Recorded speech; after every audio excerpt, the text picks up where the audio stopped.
Salut à toutes et à tous.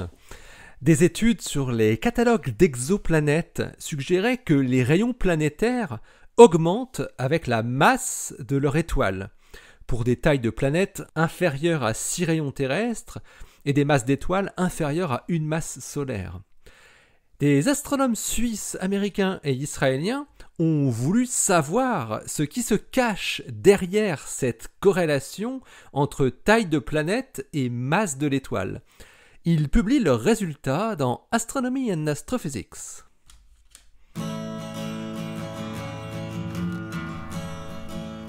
Astronomie, astrophysique, cosmologie, astroparticules.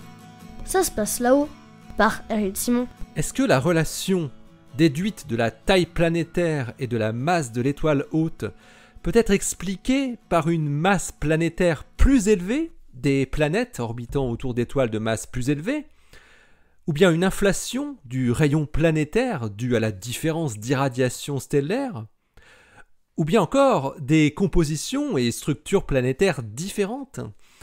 C'est pour répondre à ces questions que Michael Losowski de l'Université de Zurich et ses collaborateurs se sont plongés dans les données de centaines de systèmes exoplanétaires pour lesquels ont été mesurées la taille et la masse des planètes, ainsi que la masse de l'étoile et son type.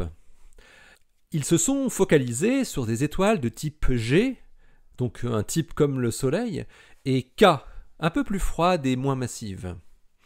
Pour les étoiles G et K relativement petites, d'une masse inférieure à 1,2 masse solaire, une étude de Pascucci et ses collaborateurs en 2018 avait suggéré qu'en moyenne, les masses planétaires augmentent presque linéairement avec la masse stellaire, avec un pic universel, c'est-à-dire indépendant du type stellaire, dans le rapport de masse de la planète sur la masse de l'étoile.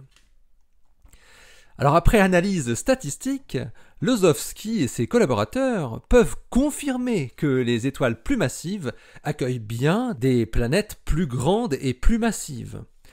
Ils constatent en revanche que les différences de masse et de température planétaire ne sont pas suffisantes pour expliquer les différences de rayons qui sont mesurées pour les planètes entourant différents types stellaires.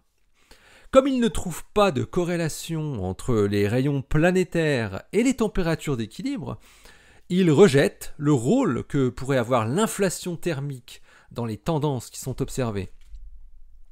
En utilisant des modèles planétaires de diverses compositions, les chercheurs ont ensuite calculé les relations masse-rayon, MR, et montrent que, étant donné la platitude des courbes MR dans la gamme d'intérêt, la différence typique de masse qui est observée entre les planètes des étoiles G et K, qui vont environ 2 masses terrestres, est beaucoup trop faible pour expliquer la différence typique dans les rayons observés, qui vaut, elle, environ 0,75 rayons terrestres.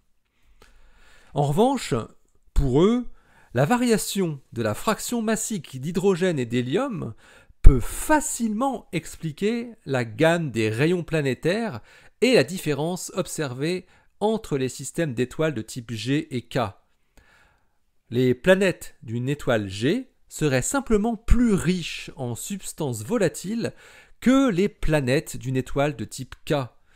Elles apparaissent donc moins massives à rayon égal, ou si on préfère, leur masse augmente moins vite quand leur rayon augmente.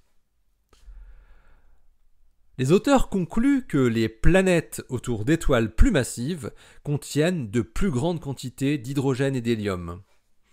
Cela suggère que les planètes qui se forment autour d'étoiles plus massives accrètent plus efficacement les atmosphères d'hydrogène et d'hélium. Reste à savoir comment. Losowski et ses collaborateurs évoquent l'idée de disques protoplanétaires plus massifs qui pourraient conduire à une croissance plus rapide du noyau planétaire, permettant au noyau d'accréter des enveloppes gazeuses substantielles avant que le disque gazeux ne se dissipe. Les planètes autour des étoiles G et K seraient alors différentes par leur formation. Il sera bien évidemment nécessaire de disposer de contraintes supplémentaires pour tester ces résultats. La composition planétaire pourra être étudiée notamment avec le très attendu télescope spatial Webb aux multiples applications. Une autre propriété importante d'un système planétaire, c'est son âge, qui n'est généralement pas très bien contraint. Mais cela devrait changer avec la prochaine mission Plateau, qui permettra d'estimer les âges stellaires avec une précision d'environ 10%. Avec ces contraintes d'âge, les astrophysiciens pourront déterminer si, et surtout comment, les différences observées dans les populations de planètes évoluent dans le temps. L'article de Michael Lozowski et ses collaborateurs est paru dans Astronomy and Astrophysics, le numéro 652, daté du 18 août 2021, et il porte le titre « Why do more massive stars host larger planets ?» C'est une bonne question. Allez, d'ici la prochaine, portez-vous bien, restez bien les yeux vers le ciel, et restez bien les pieds sur terre. Allez, salut.